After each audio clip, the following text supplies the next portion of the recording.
Bismillahirrahmanirrahim. Assalamualaikum warahmatullahi wabarakatuh.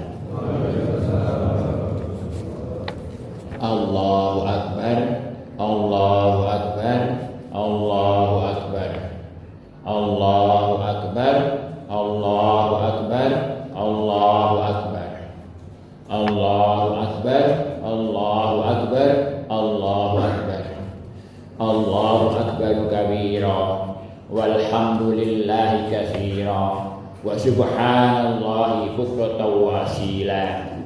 La ilaha illallah wahdah, sadaqa wa'dah, wa nasara 'abdah, wa a'azza jundahu, wa hazamal ahzaba wahdah.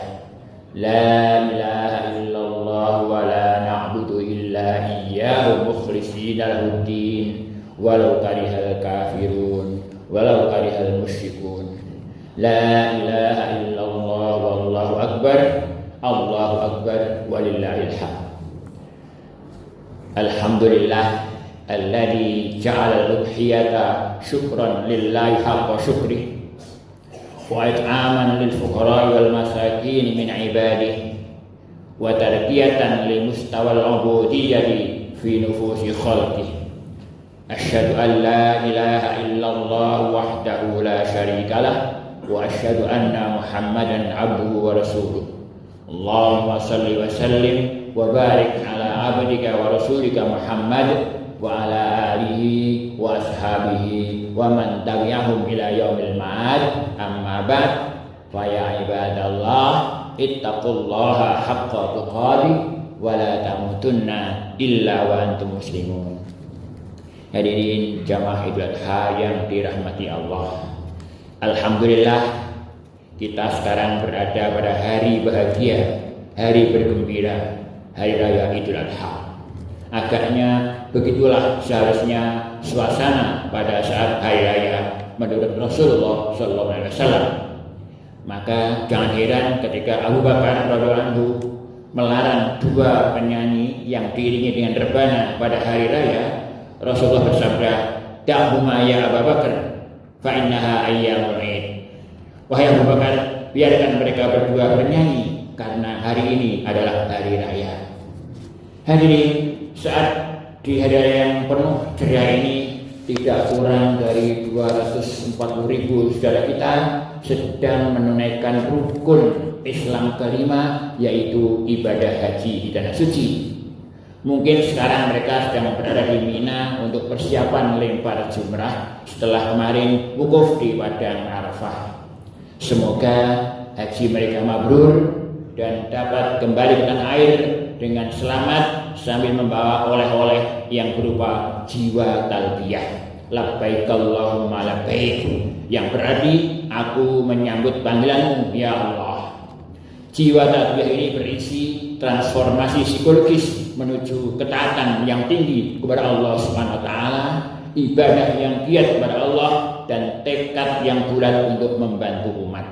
Lebih dari itu, semoga jamaah sholat Idul Adha di tempat ini yang sampai saat ini belum mendapat panggilan haji atau menjadi duyufur rahman, semoga segera dipanggil oleh Allah Subhanahu wa taala untuk menunaikan ibadah haji ke tanah suci di tahun-tahun mendatang. Amin ya mujibas sa'ilin. Allahu Akbar, Allahu Akbar, Allahu Akbar, walillahil hamd. Hadirin jamaah Idul Adha yang berbahagia, alhamdulillah kita berada di zaman kemajuan ilmu dan teknologi, sehingga dapat merasakan kemudahan dan kenyamanan di dalam berbagai bidang berkat peralatan canggih yang dihasilkan oleh kemajuan ilmu dan teknologi. Hanya saja hari ini, segala peralatan yang serba canggih itu hakikatnya laksana pisau bermata dua. Bisa kita gunakan untuk memenuhi kebutuhan kita yang baik-baik seperti ibadah, silaturahim, dan menolong sesama, tapi bisa juga kita gunakan untuk kebutuhan yang jahat seperti menipu, membunuh, dan menyiksa orang. Yang memprihatinkan ini adalah kemajuan teknologi yang pesat ini tidak dibarengi dengan kemajuan moral atau kemuliaan akhlak. Bahkan Posisi akhlak bangsa kita justru seperti terjun bebas, jatuh terkapar. Hal ini terlihat pada banyaknya tindak kriminal yang sadis seperti pembunuhan ibu kandung sendiri, pemerkosaan anak sendiri, mutilasi istri, membakar suami, aborsi oleh remaja putri, bahkan pribadi-pribadi yang dianggap sebagai panutan atau teladan ada juga yang terseret ke dalam pusaran kriminal ini. Hadirin, mengapa ini terjadi? Di mana pangkal masalahnya? Agaknya pangkal masalahnya ada atau epicentrumnya ada pada pendidikan keluarga. Hadirin, apa hubungan antara ambruknya moral dengan pendidikan keluarga? Kita semua tahu bahwa unit terkecil dari masyarakat atau bangsa adalah keluarga. Maka kalau keluarga baik-baik, masyarakat akan baik. Dan bila masyarakat baik, bangsa pun akan baik. Sebaliknya, kalau keluarga jelek, maka jeleklah masyarakatnya. Dan kalau masyarakatnya jelek, jelek pula bangsanya. Hadirin, mestinya kita tanggap bahwa fenomena degradasi moral yang menimpa bangsa kita adalah sinyal yang kuat bahwa bangsa kita sekarang sedang tidak baik-baik saja atau sedang berada di zona merah. Padahal moral atau akhlak adalah tiang eksistensi suatu bangsa. Kalau moral suatu bangsa bagus, maka bangsa itu eksis dan akan terhormat di hadapan dunia. Akan tetapi, kalau moral suatu bangsa itu bejat, maka hancurlah bangsa tersebut dan hilanglah marwahnya.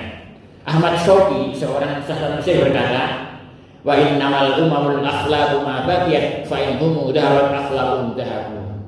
Eksistensi suatu bangsa itu terletak pada kemuliaan akhlaknya.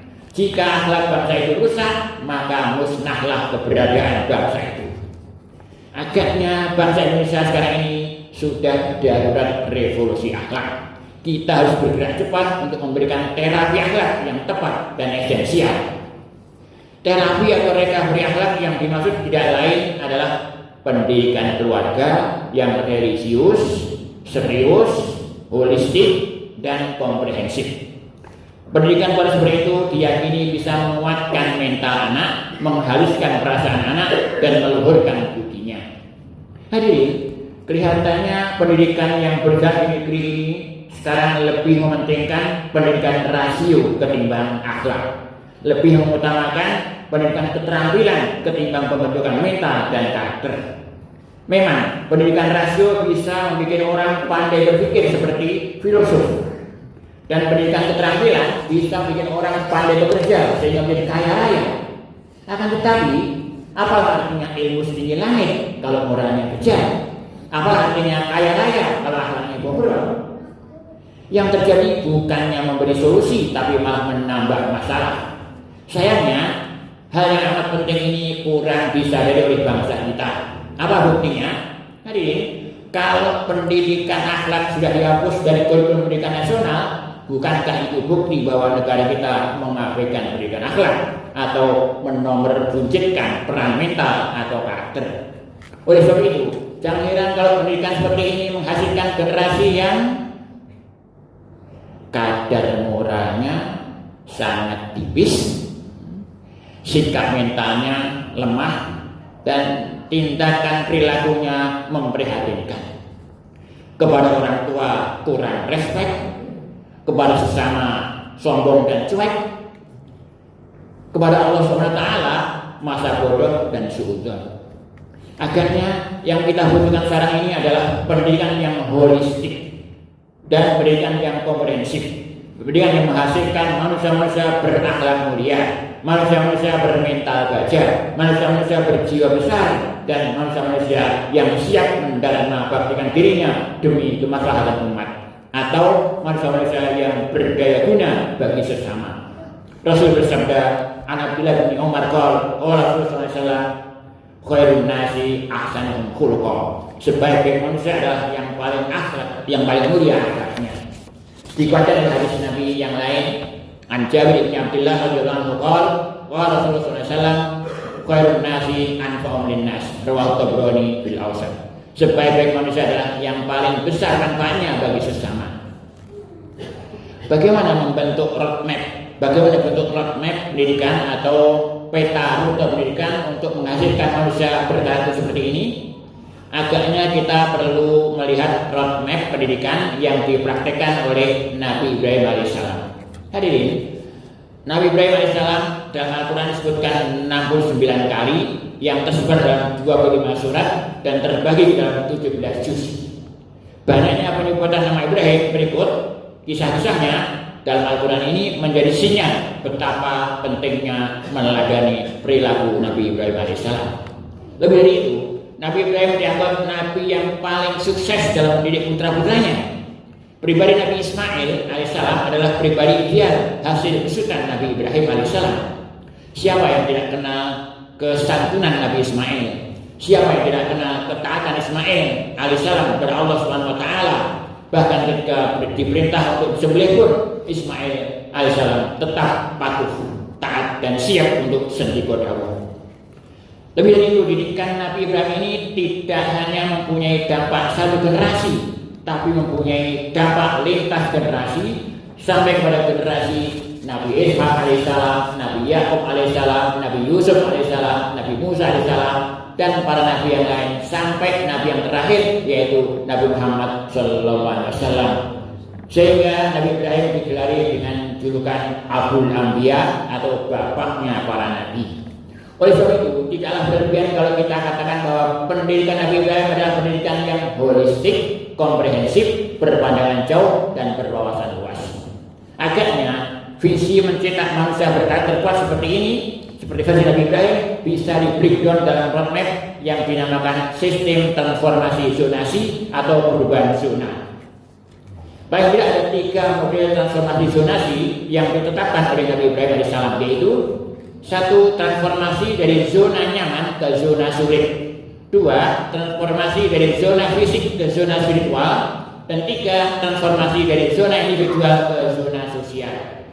Hadirin, transformasi zonasi tersebut terlihat dari doa beliau yang terdapat dalam surat Ibrahim ayat 37 yang berbunyi A'udzubillahi minasyaitonirrajim Rabbana inni askantu min dzurriyyati biwadin ghairi dzi zar'in 'inda baitikal muharram Rabbana yuqimus shalah faj'al afdatan minan nasi tahwi ilaihim warzuqhum minas samarati la'allahum yashkurun. Ya Tuhan kami, sungguh kami telah tempatkan anak cucu kami di bumi yang tidak ada tanamannya di dekat rumah-Mu yang mulia. Ya Tuhan, jadikanlah mereka orang-orang yang mendirikan sholat dan jadikanlah orang-orang suka pada mereka, lalu karuniakan pada mereka buah-buahan agar mereka bersyukur. Surat Ibrahim ayat 37. Hadirin, transformasi zonasi pertama adalah transformasi dari zona nyaman ke zona sulit. Dengan menempuh transformasi seperti ini, agaknya Nabi Ibrahim ingin mendidik anaknya agar berada dalam zona sulit atau zona yang susah, yang menuntut perjuangan hidup yang berat. Mengapa demikian? Sebab umumnya orang yang berada dalam zona sulit, dia pasti memutar otak, membanting tulang, dan memeras keringat. Sudah pada pasti suasana seperti ini akan mendorong munculnya ide-ide kreatif dalam mencari solusi dan gagasan-gagasan yang out of box dalam memecahkan masalah. Oleh sebab itu, jangan heran kalau dari kondisi seperti ini sering muncul kreasi yang di luar dugaan, yang tak pernah terbayangkan dari daya khayal manusia. Tahu banyak sebuah mukjizat.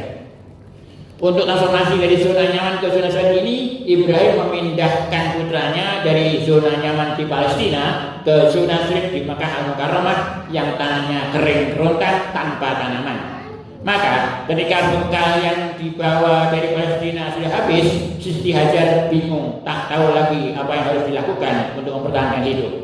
Hadirin, siapa yang menduga bahwa ketika Siti Hajar sudah kelelahan dan kehabisan tenaga lantaran mondar-mandir dari Bukit Sofa ke Bukit Marwah untuk mencari air bagi sang buah hati tercintanya Ismail alaihissalam, tiba-tiba dari bumi yang tandus kering kerontang dan dari tanah yang keras bagaikan batu bisa muncul air Zam-Zam yang melimpah dan tak pernah kering sampai sekarang. Subhanallah, sungguh ini pantas dikatakan mukjizat yang muncul dari zona sulit.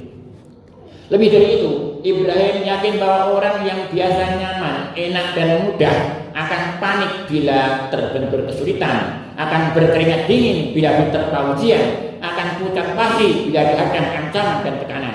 Sebab orang yang biasa nyaman, enak dan mudah akan bermental lemah, gampang menyerah, mudah putus asa, dan akhirnya memilih jalan lari dari kesulitan. Orang Jawa bilang tinggal gelanggang colong layu.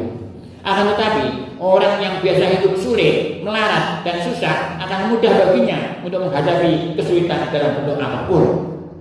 Penyair terkenal zaman Daulah Abbasiyah yang bernama Abu Ghaib Al-Mutanabi dan bait syairnya berkata, "Man yahud yasbudil hawa alaihi, ma yudhil bimaidin hilang." Artinya, orang yang biasa menderita kesulitan atau penghinaan akan mudah baginya untuk menghadapi kesulitan atau penghinaan. Seperti halnya mayit, karena sudah mencapai puncak sakit, maka mayit tidak merasa sakit bila dilukai atau dicederai. Agaknya langkah Nabi Ibrahim ini bisa menjadi pelajaran bagi kita semua agar tidak memanjakan anak, agar tidak menurut saja kemauan anak, agar tidak terperangkap oleh bujukan dan tangisan anak.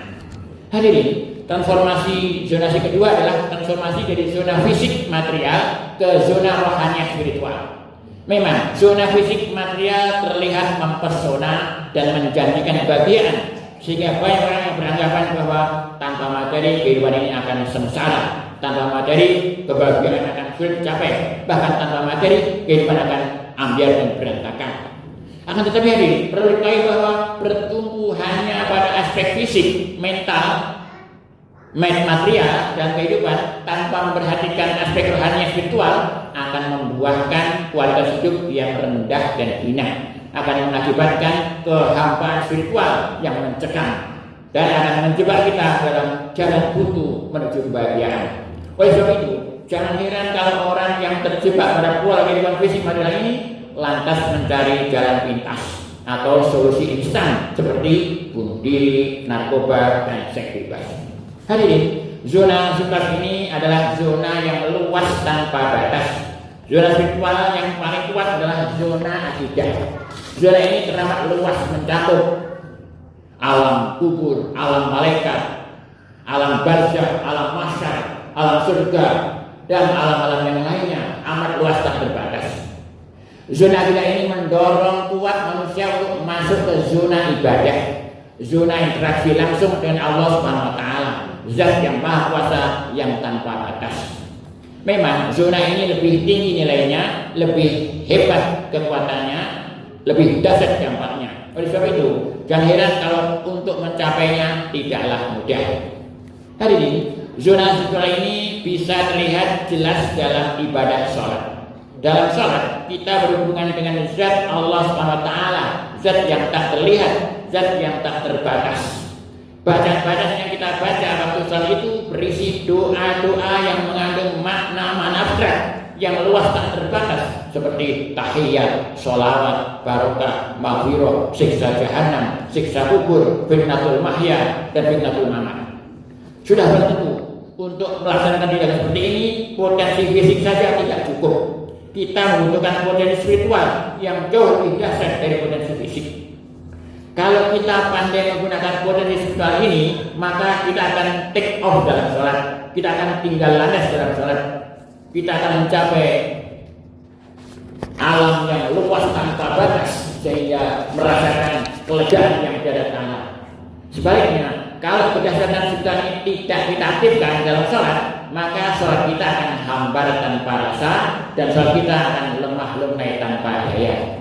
Hadirin, zona spiritual yang ditempuh oleh Nabi Ibrahim ini bisa kita tangkap dari isinya doa beliau yang berbunyi, Rabbana yuqimus shalah. Ya Allah, jadikanlah anak cucu kami orang-orang yang mendirikan sholat. Yang perlu dicermati di sini adalah ungkapan mendirikan sholat, bukan melakukan sholat. Sebab orang yang melakukan sholat belum tentu mendirikan sholat.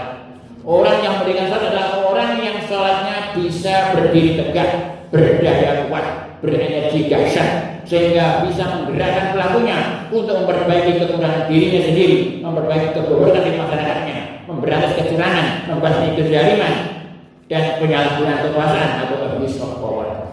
Oleh sebab itu hadirin, Ibrahim itu penuh kasih sayang mengajari Ismail tata cara sholat, tata cara manasik haji, menuntunnya dengan telaten, mengawasinya dengan sabar, bahkan mengajaknya untuk sama-sama mengangkat batu guna membangun kembali pondasi Ka'bah Baitullah Masjidil Haram.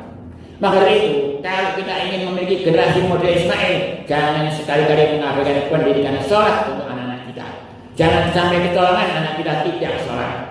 Pastikan anak kita fasih ngaji dan zikir, fasih melafalkan al-kalimat atau ibah, dan fasih melantunkan al-baqiyat as-sholihat.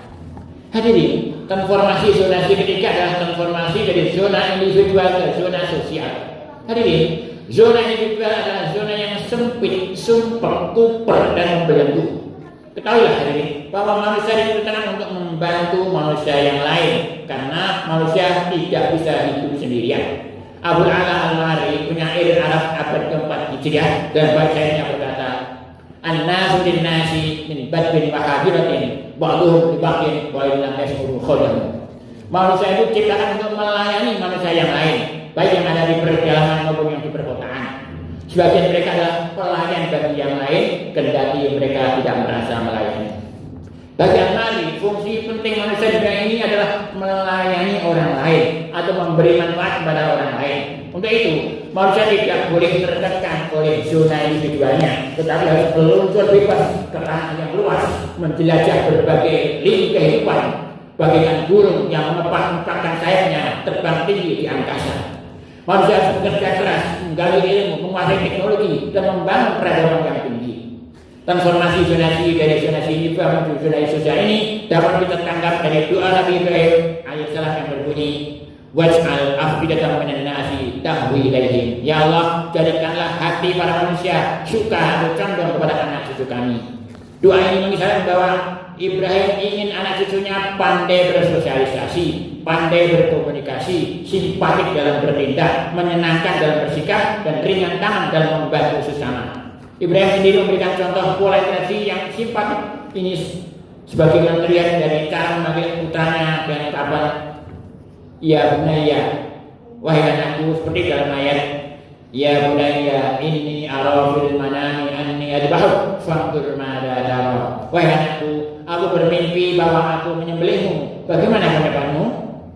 Dalam ungkapan "ya bunayya" terkandung makna sayang, makna hormat, dan makna penghargaan kepada sang anak. Maka Ismail pun menjawab dengan amat santun dengan ucapan, "Ya abati if'al ma tu'mar, satajidni insyaallah minas shabirin." Wahai ayahanda, laksanakanlah perintah itu, insyaallah ayah akan melihat Anda menghadapinya dengan sabar. Kata "ya abadi" yang digunakan oleh Ismail adalah ungkapan yang halus yang mengandung rasa hormat, rasa sayang, rasa ketaatan yang penuh tanpa mengeluh. Kendati isi ungkapan bapaknya sangat menakutkan, mengerikan, dan menyayat hati, namun Ismail tetap menjaga kesantunan dalam menjawab. Agaknya pola interaksi yang sopan, simpatik, sejuk, dan menyenangkan adalah pintu gerbang pembuka zona sosial yang amat luas. Oleh sebab itu, berikan contoh pola interaksi yang santun dan sifat pada anak-anak kita. Jangan biarkan anak-anak kita berkata kasar, berkata bengis, berkata nyelekit atau menyakitkan. Itu akan merusak dunia sosial mereka, membuat mereka terisolasi dari komunitas, terbuang dari pergaulan, dan terkucil dari pertemanan. Hadirin, jangan mimpi bangsa Indonesia menjadi bangsa yang berbudi luhur, damai, terhormat, sejahtera, dan berbudaya tinggi kalau pendidikan kita mengutamakan rasio dan mengabaikan akhlak. Lupakan saja mimpi Indonesia Emas 2045 kalau pendidikan mental kita, karakter bangsa kita disingkirkan dan dihapus dari peta pendidikan nasional. Kalau kita ingin putra-putra kita menjadi manusia berkarakter positif yang kuat, jangan remehkan pola pendidikan holistik dan komprehensif versi Nabi Ibrahim alaihissalam. Awas, jangan main-main dengan pendidikan anak-anak kita. Jangan biarkan anak kita mengakses konten-konten yang tidak senonoh. Awasi betul, jangan dengan siapa anak kita bergaul. Perhatikan pola berpakaian dan gerak-gerik anak kita yang mencurigakan. Jangan biarkan anak kita makan barang haram, apalagi mengkonsumsi narkoba dan yang sebagainya. Itu sangat berbahaya. Itu bisa membuat moral anak kita bobrok dan akhlak anak kita ambiar. Kalau sampai kita main-main dalam mendidik anak kita, maka bangsa kita akan lemah, persatuan kita akan pecah, dan bangsa kita akan menjadi sasaran empuk para penjajah. Ketahuilah bahwa Anak-anak kita adalah penerus perjuangan kita. Anak-anak kita adalah amal jariah kita. Dan mereka yang akan senantiasa mendoakan kita ketika tubuh kita sudah muncul berdarah tanah. Semoga kita bisa meladani Nabi Ibrahim dalam mendidik anak-anaknya. Dan semoga anak-anak kita menjadi Ismail milenial yang santun, cerdas, tahan banting, tidak siap mendarabkan hidupnya demi kemaslahatan umat dan kesejahteraan rakyat di negeri kita yang tercinta ini, sehingga tercapailah impian Baldatun Thayyibatun Warabun Ghafur, negeri yang panjang kunjung, pasir mungkin loh sinari, toto tentrem karto rahajo, amin. Akhirnya marilah khutbah ini kita tutup dengan doa.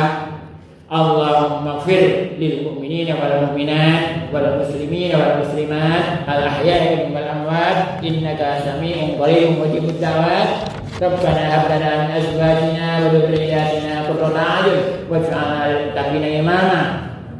Rabbana a'inna ala tarbiyati abnaina tarbiyatan ibrahimiyah waj'alhum muwaddinin shalihin yaqumuna bi tarbiyati mustawa hayati sya'bil Indonesia wa hayatul ummah islamiyah bihadafiriha. Allahumma ansur Islam wal muslimin wa ahdi kafar wal musyrikin. Allahumma ansur ikhwanana fi Palestin wa dammir junudal ihtilal wa aqif gharatihim wa adkhil syuhada Palestin al jannata bighairi hisab innaka antal qawiyyul ghalib wa antal azizul jabbar. Rabbana atina fid dunya hasanah wa fil akhirati hasanah wa qina adzabannar walhamdulillahi rabbil alamin. Assalamualaikum warahmatullahi wabarakatuh.